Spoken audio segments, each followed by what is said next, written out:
Amables televidentes, bienvenidos a Congreso y Sociedad, programa institucional de la Secretaría General del Senado de la República. Hoy vamos a hablar sobre el éxito financiero, sobre la educación financiera, la educación bancaria, con uno de los mayores expertos en el país sobre estos temas. Bienvenido, Sebastián Celis, a Congreso y Sociedad. Hola Sebas, muchas gracias realmente por tenerme aquí, por la invitación y pues un saludo a todas las personas que nos están viendo en este momento. Sebastián, ¿cuál es su historia personal y qué lo motivó a crear el canal Éxito Financiero? Bueno, claro que sí te cuento. Pues primero que todo yo provengo de una familia de muy bajos recursos. Realmente, digamos que mis abuelos vivieron inicialmente en una finca y era como que trabajaban la tierra y cuidaban los animalitos. Entonces, en algún punto decidieron mudarse a la ciudad. Mi abuelo como conseguir un trabajo en una fábrica. Y no era fácil porque pues digamos que no tenían mucha educación. Mi abuela en principio no logró pues llegar como al bachillerato, por ejemplo, pero aún así como que con su berraquera nos sacó adelante y era muy buena optimizando como el uso de recursos, de los poquitos recursos que tenía. Eso se me fue como impregnando un poco el hecho de que ella pudiera como que hacer magia con el poco dinero que tenía. Y en algún momento cuando decidí como pensar en qué carrera universitaria estudiar, pues yo dije, listo, lo mío es lo que es, tiene que ver con tecnología, sistemas, programación, y decidí estudiar ingeniería de sistemas. Entonces, en ese momento, pues obviamente nos tocó buscar una universidad pública y obviamente en mi caso era necesario prácticamente ganarme la matrícula de honor para poder no tener que solventar un gasto tan grande como el de cubrir un semestre completo. Entonces, prácticamente me vi forzado a ser muy buen estudiante.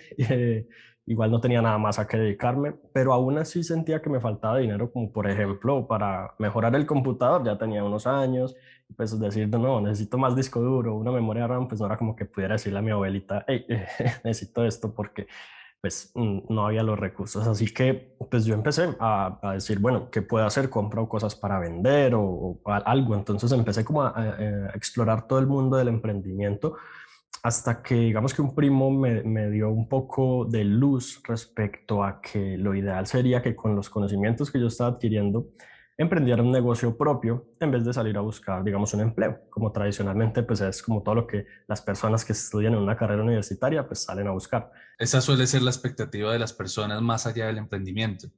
Correcto, exacto. Entonces, pues yo me propuse crear una empresa de páginas web, que fue como lo que yo en el momento sentía que dominaba más. Y así lo hice. Empecé a trabajar muy fuertemente, a conseguir uno que otro cliente. Y realmente, para mi sorpresa, me fue bastante bien los primeros meses. Es solo que había meses de mucho trabajo y de nuevos clientes, y había meses en los que no había nada de trabajo, cero clientes. Entonces los ingresos eran súper variables, era una vida financiera un poco loca. Yo no sabía nada de finanzas, me gastaba todo el dinero, luego quedaba debiendo. Y creo que el punto más difícil fue en un momento en que uno de los clientes decidió cancelar el proyecto por completo y pedir el dinero de vuelta y yo ya me lo había gastado. Estaba realmente en aprietos, así que empecé a buscar información en internet como, bueno, ¿qué rayos hace uno para mejorar su situación financiera, para mejorar sus hábitos alimenticios, para, o sea, buscar todo tipo de información de autoayuda?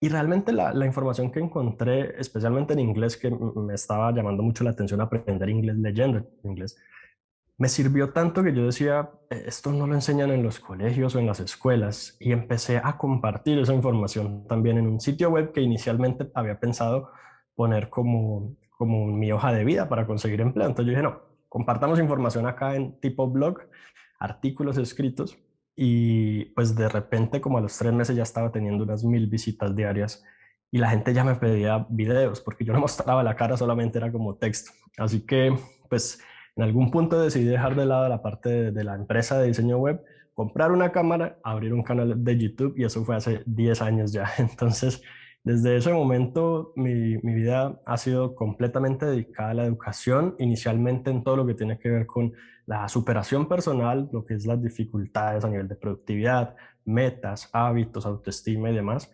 Y más recientemente con temas de pandemia y todas las dificultades en cuanto a crisis financiera y económica nacional y mundial, pues mi enfoque ha sido las finanzas porque realmente siento que es lo que las personas más necesitan y ahí es donde mi canal tuvo pues el mayor crecimiento hasta el momento. Bueno, ¿y qué satisfacciones le han dejado estos 10 años de trabajo desde octubre del 2011? Realmente ha sido un camino duro, con muchos altibajos, solo que he tratado siempre de ser muy frugal. Ser frugal implica no necesariamente ser tacaño, sino usar el dinero como que yo realmente ganara muy poquitico, hacer de cuenta que yo me gano menos de un salario mínimo, usar ese dinero y si gano más, pues el resto tratar de ahorrarlo e invertirlo y pensar siempre en el futuro.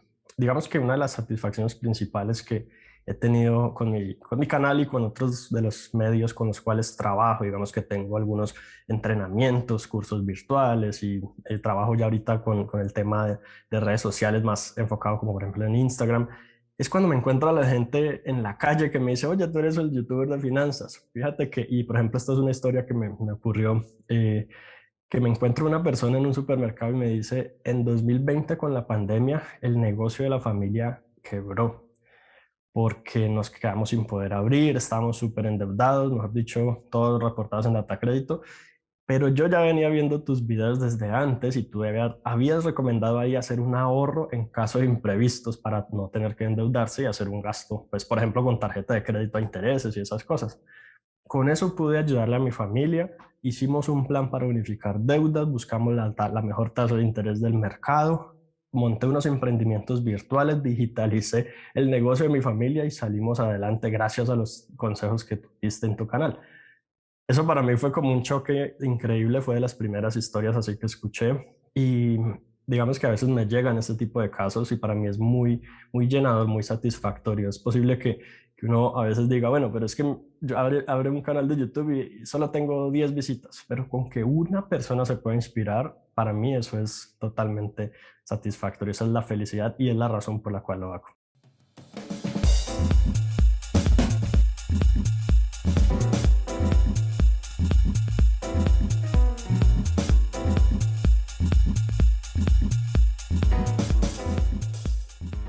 Es la manifestación de tu propósito en carne viva.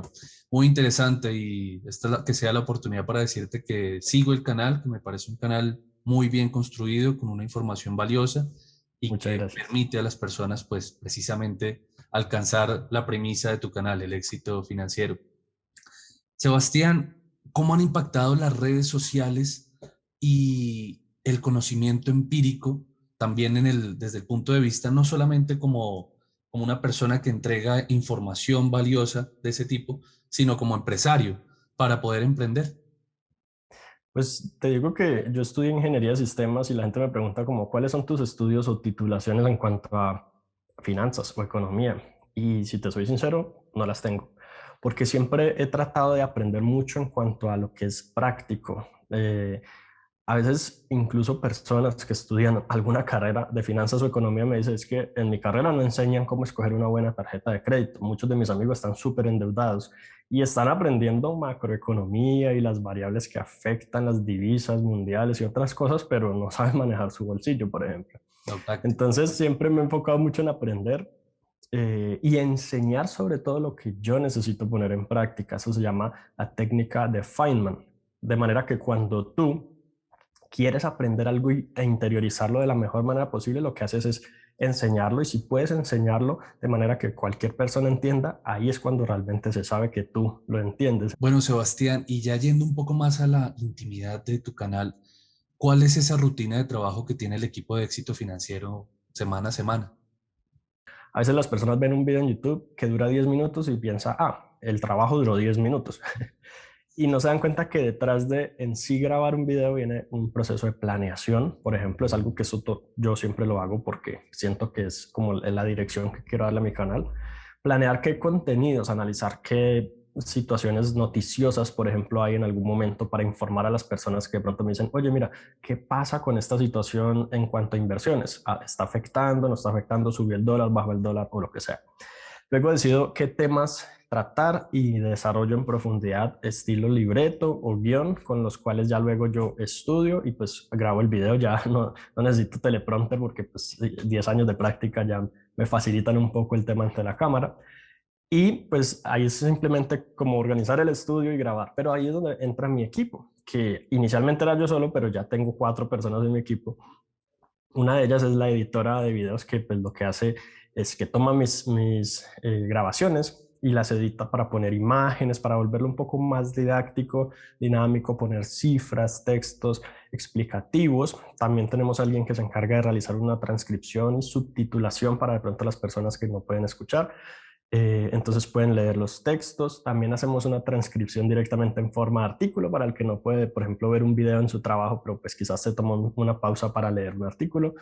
Y tratamos de distribuir como entre todos tipos de formatos, después transmitirlo a Instagram en forma de una imagen rápida y bueno, ahora estamos incursionando un poco en TikTok, tratando de llevar esto como a todas las redes sociales posibles de manera que en todas partes donde la gente esté tenga educación financiera. Y normalmente lo que hago es tratar de proyectarme con los videos de la semana por adelantado para trabajarle, digamos, lunes a los videos que se van a publicar.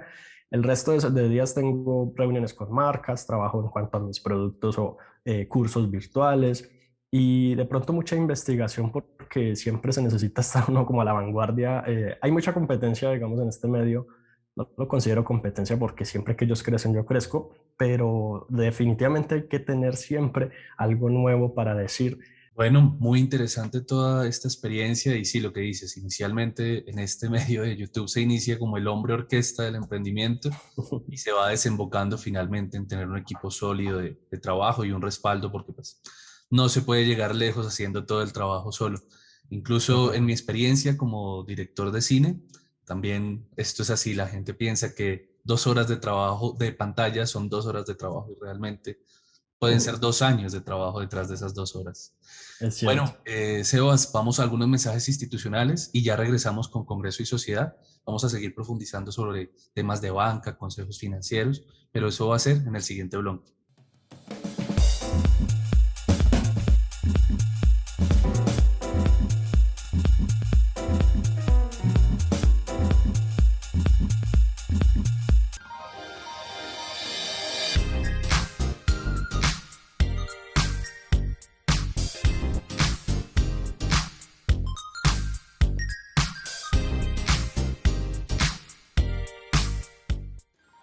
Con la presencia en el recinto legislativo del ministro de Defensa Diego Molano Aponte y varios integrantes de la cúpula militar, se aprobó en sesión plenaria del Senado del día 10 de diciembre el ascenso de varios miembros de la Policía Nacional y las fuerzas militares.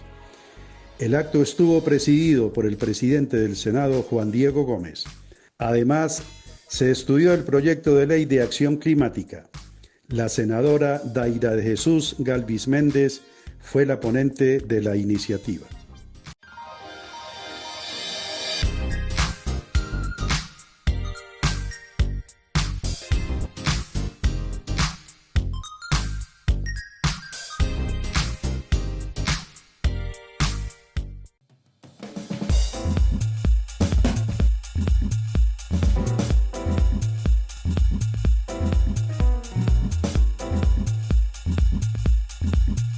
De nuevo en Congreso y Sociedad con Sebastián Celis. Sebastián, hablemos un poco de la coyuntura actual. ¿Por qué la gente es escéptica cuando se habla de crecimiento de la economía? ¿Es porque no lo sienten reflejado en sus bolsillos? Yo creo que sí, en principio cuando analizamos nuestra sociedad y vemos alrededor que de pronto los vecinos tienen una situación difícil, nosotros también, sentimos que de alguna u otra manera no es posible progresar porque es lo que estamos viendo a nuestro alrededor. Y yo creo que también esto afecta el hecho de que de pronto a nivel de redes sociales las noticias que más circulan son las negativas. No, no es normal ver una noticia que dice alguien, esta persona se hizo millonaria empezando desde cero, vendiendo estas cosas con su negocio propio. No, eso no lo vemos. Y de pronto más que millonario, de pronto decir a alguien, oye, esta persona no estudió el bachillerato, logró salir adelante por su cuenta y hoy en día tiene un empleo que le paga un salario bueno, digamos no súper espectacular, pero algo que muchas otras personas considerarían un éxito rotundo. Tampoco lo vemos en noticias ni en redes sociales, desafortunadamente, porque muchas veces el enfoque más va por lo negativo y por las cosas difíciles que están pasando. Esa filtración de información siento que hace que todos consideremos que las cosas van de mal en peor. Por lo que siempre he pensado que es bueno tener en cuenta las cifras y los datos reales para tomar una decisión objetiva de decir, bueno, la situación está difícil, pero ¿cuál es la probabilidad de que realmente vaya de mal en peor? Siempre hemos visto que a pesar de cualquier eh, coyuntura que exista, de alguna u otra manera el ser humano logra salir adelante y a veces las situaciones son tan complicadas que no vemos cómo, pero si tenemos de pronto una motivación detrás y si tenemos por lo menos, yo creo que lo más importante es un nivel de educación que nos permita tener criterio para tomar mejores decisiones, es posible lograrlo.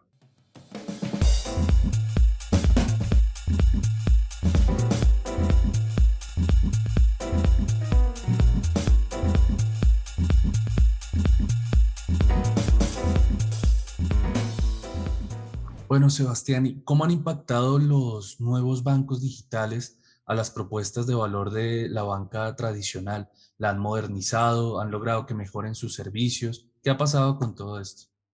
Yo me acuerdo cuando yo empecé en este mundo que quería inicialmente adquirir un servidor para montar mi página web y para hacerlo necesitaba pagar con tarjeta de crédito porque las tarjetas de débito no funcionaban para pagos en internet, no me recibían efectivo, PSE no estaba en full rigor como tal.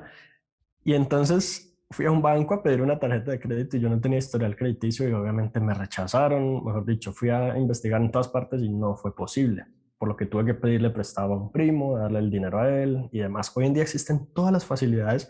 Cuando analizamos, por ejemplo, las cuentas de ahorro de trámite simplificado, pues vemos que esas facilidades incluso permiten que a veces a los pueblitos más recónditos llegue un corresponsal bancario o ese tipo de cosas, lo cual es genial porque la bancarización y de realmente digitalizar el dinero hace que cada vez más personas tengan un manejo consciente de sus finanzas y de pronto más allá del dinero en efectivo, que puede representar un tema de seguridad allí, pues realmente nos hagan conscientes, por ejemplo, el manejo de bolsillos, ahorro a largo plazo y muchas otras cosas. Siento que estos bancos digitales están llegando a facilitar y a simplificar los procesos y sobre todo a reducir los costos que tradicionalmente hemos tenido que asumir, por ejemplo, una cuota de manejo o el hecho de tener que pagar un costo de retiro por cajero electrónico y ese tipo de cosas. Hace que ya más personas que de pronto no manejan un volumen de dinero muy alto, ahora pueden decir, sí, tengo mi cuenta bancaria, hago transferencias, incluso si uno quiere montar un negocio propio, puede recibir dinero y demás, lo cual me parece genial y mientras más competencia haya de neobancos, por ejemplo, mejor, porque las propuestas van a ser cada vez más atractivas y los beneficiados vamos a ser los consumidores.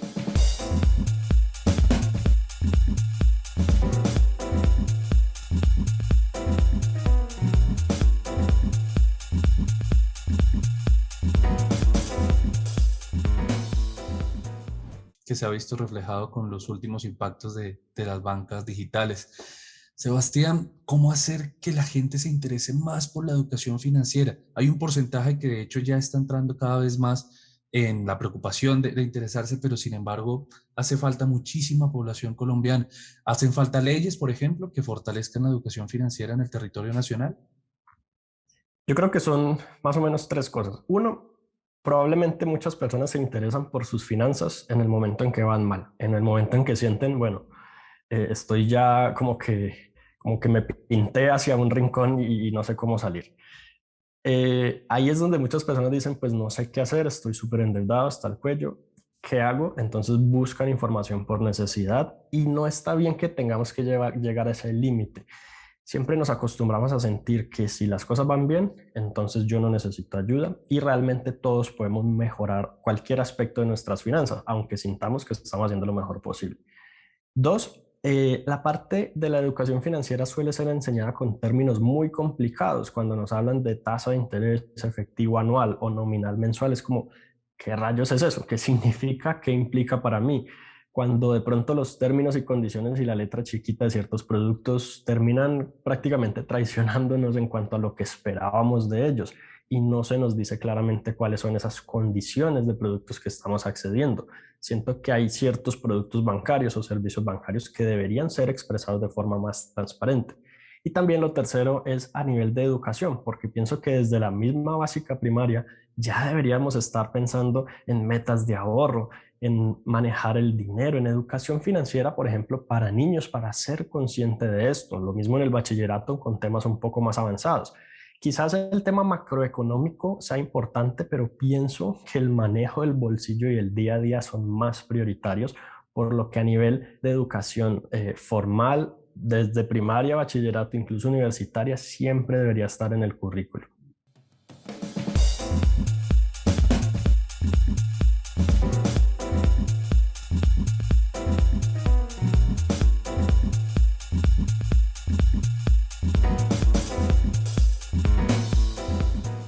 Bueno, y eso en cuanto a una visión pues global de la educación financiera, pero y el conocimiento de la educación bancaria, la gente entiende la diferencia entre fondos de inversión, CDTs, correcto manejo de la tarjeta de crédito, o hace falta también profundizar más y que las entidades o algunas entidades que no estén pues interesadas en que adquieran sus servicios fortalezcan pues esa pedagogía para los ciudadanos.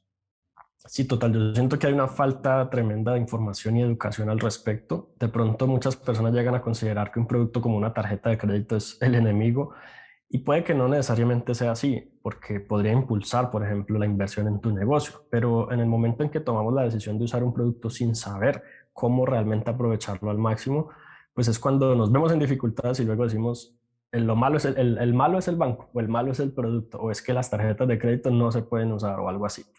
Entonces, pienso que los mismos bancos, las mismas entidades que ofrecen estos productos y servicios deberían educar a sus clientes. No veo cómo sea positivo que un cliente ignorante sea rentable, porque el que sepa manejar bien sus productos sabrá optimizarlo y aprovecharlo de la mejor manera y va a quedar feliz con el banco en vez de tener una percepción tan negativa como se ha visto tradicionalmente. Esto junto con la educación que pienso que debe estar incluida como tal en el currículo de los colegios, escuelas y universidades. Bueno, muy interesantes reflexiones, Sebastián. Vamos a ir a algunos mensajes institucionales.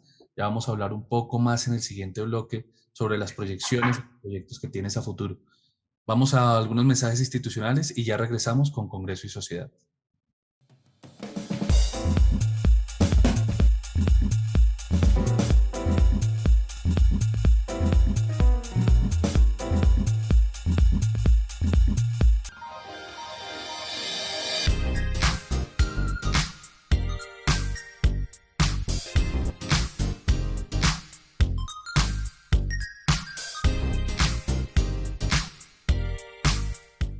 En Congreso Pleno Presencial del día 15 de diciembre de 2021, se convocó para votación y escogencia de magistrado del Consejo Nacional Electoral, que concluyó en la elección de José Nelson Polanía Tamayo. Asimismo, se aprobó el proyecto de ley que expide normas para que el sector minero colombiano acceda a los servicios del sistema financiero y asegurador nacional, con ponencia de la senadora Daira de Jesús Galvis. Y el proyecto de ley que establece medidas de reactivación económica para el transporte público terrestre de pasajeros por carretera, colectivo y mixto, con ponencia del senador conservador Carlos Andrés Trujillo.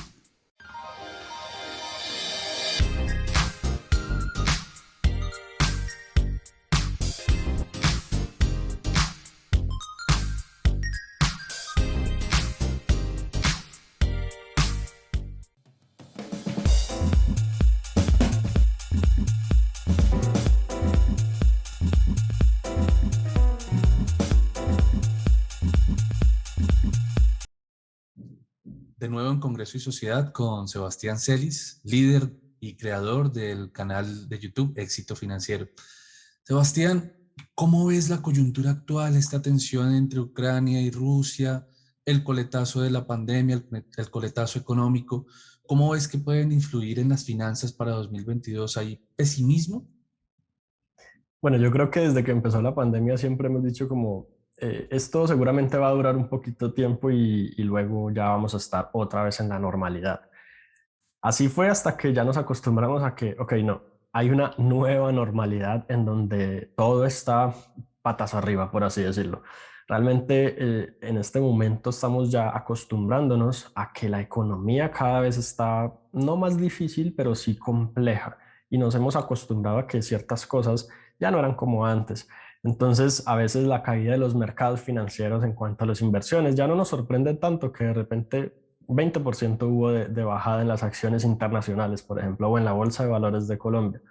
Ya no nos sorprende que el dólar subió a 4.050 pesos y después bajó a 3.900 y son movimientos con mucha volatilidad.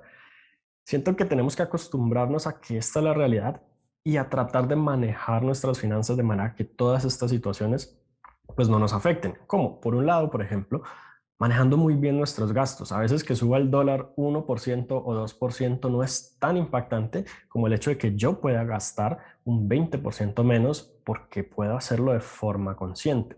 La macroeconomía, si bien definitivamente toca nuestros bolsillos, muchas veces son nuestros propios hábitos los que nos sabotean los intentos de crear prosperidad financiera. Y tenemos que más que mirar hacia afuera y buscar culpables, empezar a mirar hacia adentro y ver qué decisiones puedo yo tomar empezando con lo que ya tengo, así como buscando educarme y capacitarme para producir nuevas fuentes de ingreso, que sería lo ideal. Muchas veces decimos, pero ¿cómo lo hago?